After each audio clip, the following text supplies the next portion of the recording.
Guys हम video बना रहे हैं बरसात वाला। यहाँ कितना तेज़ी से बारिश होता है आप लोग को दिखा रहा हूँ।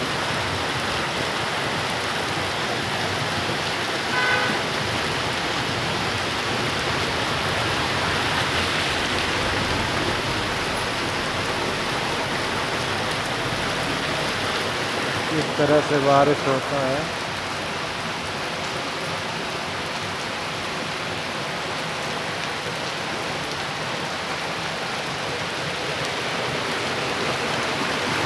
इस तरह से पानी बह रहा है, आप लोग ये देख लो।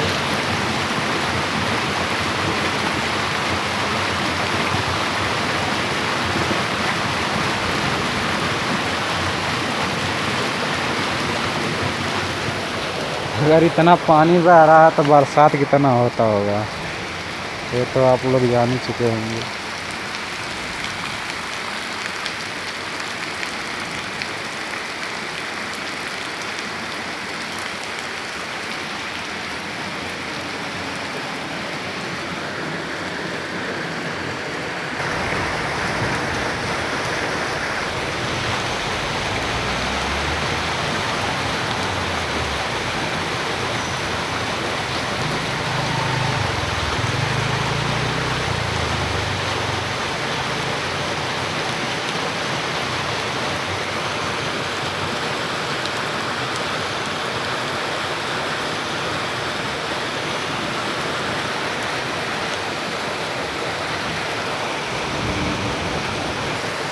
ज़्यादा लंबा वीडियो नहीं बना सकता क्योंकि मोबाइल ख़राब हो जाएगी।